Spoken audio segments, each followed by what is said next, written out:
Yang pertama, klik icon install Linux Mint. Yang kedua, pilih bahasa yang akan digunakan.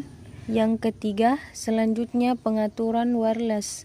Centang I don't want to connect to a Wi-Fi network right now. Yang keempat, centang install third party software for graphic and Wi-Fi hardware, flash, MP3, and another media. Lalu klik continue. Yang kelima, selanjutnya terdapat 3 pilihan instalasi Linux Mint alongside Windows 8, era CDX and install Linux Mint, dan something else.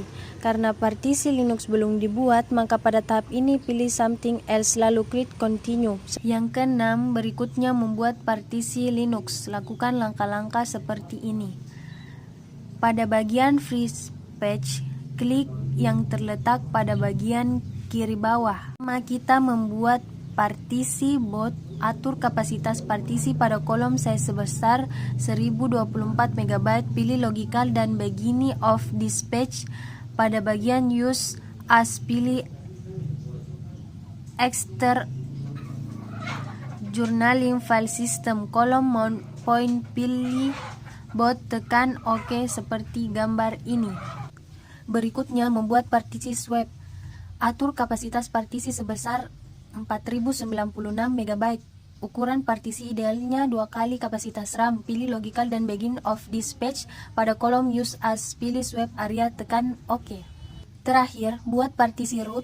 Free space yang belum digunakan menjadi kapasitas root, yaitu sebesar 28.985 MB. Pilih logical dan begin of dispatch. Pada bagian use as, pilih X journaling file system, lalu pada kolom mount point pilih tekan OK seperti gambar ini.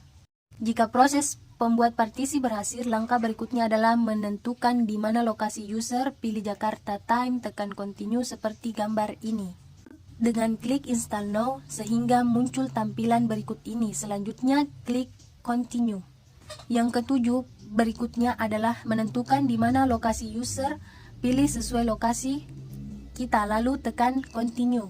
Yang kedelapan, tentukan keyboard layout, pilih English, lalu tekan continue seperti gambar ini.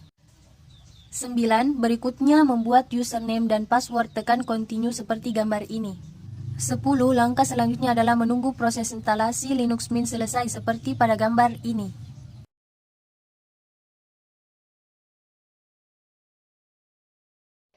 Yang pertama, Ubuntu merupakan suatu sistem operasi yang berbasiskan pada Debian dan dikembangkan oleh suatu perusahaan dari Afrika Selatan yang bernama Canonical Ltd. Turunannya yaitu Edubuntu, Gobuntu, Kubuntu, Lubuntu, Ubuntu Mobile, Ubuntu Netbook Edition. Yang kedua, Madriva Linux adalah sistem operasi Mandrake atau yang juga biasa disebut Madriva Linux, merupakan salah satu jenis distro Linux yang kali ini dikembangkan oleh suatu perusahaan bernama Madriva, turunannya PC Linux OS Magenta.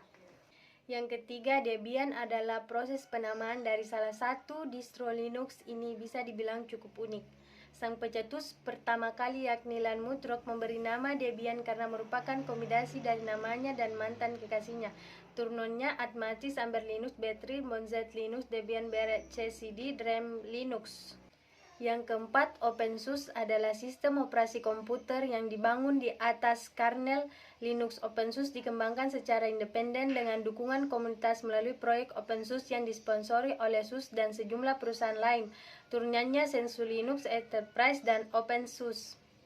Yang kelima, Fedora ini merupakan salah satu distro Linux yang dikembangkan karena disponsori dan didukung oleh Red Hat, namun dibuat oleh tim khusus bernama Fedora Project. Bahkan nama Fedora ini diambil dari salah satu logo karakter Red Hat itu sendiri.